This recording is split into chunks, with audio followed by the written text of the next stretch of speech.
Hello everyone, welcome to जनित IAS. Ancient history के questions को डिस्कस करेंगे।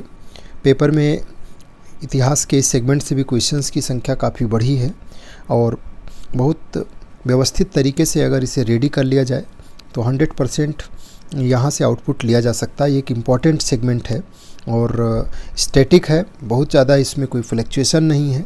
एक बार अगर कॉन्सेप्ट क्लियर हो जाए तो बहुत आसानी से हम इस साइट से और आर्ट एंड कल्चर से आने वाले क्वेश्चंस को इधर से हैंडल कर सकते हैं।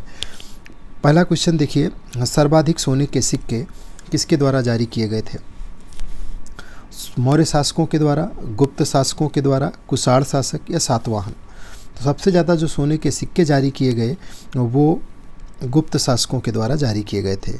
कुषाण के जो सिक्के थे वो सबसे शुद्ध सिक्के थे और सोने के सिक्के मौर्य शासकों के द्वारा जारी किए गए, लेकिन सर्वाधिक सोने के सिक्के वो गुप्त शासकों के द्वारा ही जारी किए गए हैं। ऋग्वेद में सभा थी।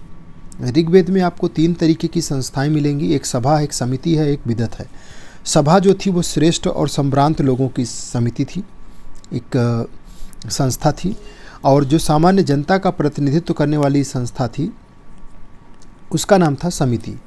और आर्यों की एक प्राचीन सभा थी, यानी कि संस्था थी, जिसको विदत के नाम से जाना जाता है।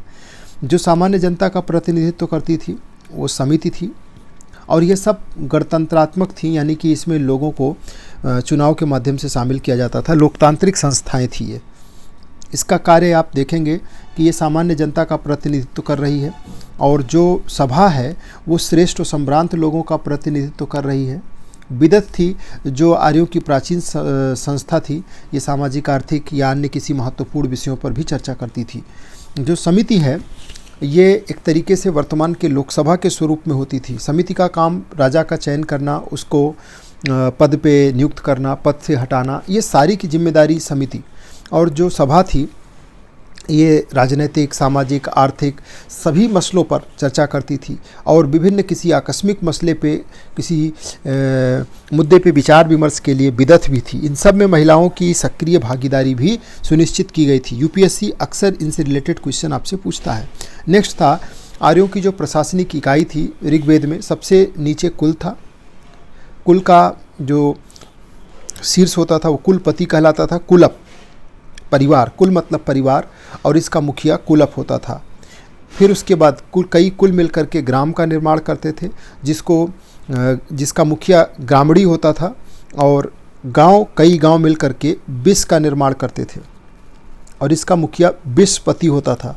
और कई विष मिलकर के जन, यानी कि जन मतलब कबीले, और कबीले का निर्माण करते थे जनपति, और कई कबीले फिर राष्ट्र का निर्माण करते थे और एक राष्ट्र सबसे ऊंची इकाई हुआ करता था। तो ये था आर्यों की प्रशासनिक इकाई, जो कि 5 हिस्सों में बटी हुई थी। आपका आंसर हो जाएगा डी। नेक्स्ट है तालगुंडा स्तंभ लेख। ये सिमोगा मैसूर से संबंधित है, बिल्कुल सही है। इसका संबंध जो है मैसूर से है। आपको कमेंट बॉक्स में बताना है कि किस राजा से इस स्तंभ लेख का संबंध है। दूसरा, भिलसड़ स्तंभ लेख, ये गुप्तकालीन है, तो बिल्कुल, और ये कुमारगुप्त प्रथम से संबंधित है। दोनों सही हैं, आपका आंसर हो जाएगा बी। नेक्स्ट क्वेश्चन था सर्वाधिक शुद्ध सोने के सिक्के मौर्य नहीं कुषाण शासकों ने जारी किया था।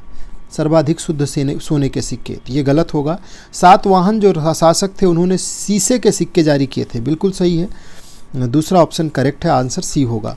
ऋग्वैदिक समाज में परिवार के मुखिया को कुलप कहा जाता था, बिल्कुल सही है। और ऋग्वैदिक काल में जो कबीले का राजा है उसको गोप कहा जाता था, ये भी करेक्ट है, आंसर हो जाएगा आपका बी। नेक्स्ट क्वेश्चन देखिए, ऋग्वेद में यमुना नदी का जिक्र 3 बार और गंगा नदी का जिक्र 1 बार किया गया है।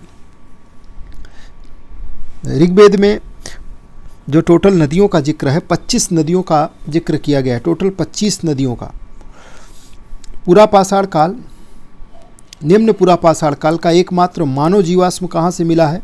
ये हथनौरा, नर्मदा नदी घाटी, अभी वर्तमान का होशंगाबाद जो जिला है, तो यानी वहाँ से हथनौरा एक साइट है जहाँ पे एकमात्र निम्न पुरापाषाण काल का एक जीवाश्म प्राप्त होता है। सतलज से यमुना तक का क्षेत्र ब्रह्मवर्त कहलाता था, बिल्कुल करेक्ट है। और ऋग्वेद में 25 नदियों का उल्लेख किया गया है, दोनों करेक्ट है। कृषि के प्राचीनतम साक्ष्य मेहरगढ़ से प्राप्त हुए हैं। हड़प्पन साइट है ये मेहरगढ़, और यहीं से कृषि के प्राचीनतम साक्ष्य मिलते हैं। तो ये क्वेश्चन एंशिएंट के बिल्कुल शुरुआती दौर के हैं, बार बार एग्ज़ामों में इन्हें पूछा गया है। आपको रिवाइज करना है, शॉर्ट में नोट्स बनाते चलिए, ताकि जब एग्ज़ाम आपके पास में हो, एग्जामिनेशन के आप करीब में हो, तो रिवीजन कर सकें। इस एग्ज़ाम का सबसे बड़ा कॉन्सेप्ट रिवीजन ही है। जितना ज़्यादा आप रिवीजन करेंगे और रिवीजन के लिए आप जितना ज़्यादा तैयार होंगे, रिवीजन तभी कर पाएंगे जब आपके पास एक बेहतरीन प्लानिंग होगी। ये वीडियोज़ आपकी हेल्प करेंगे रिवीजन में भी।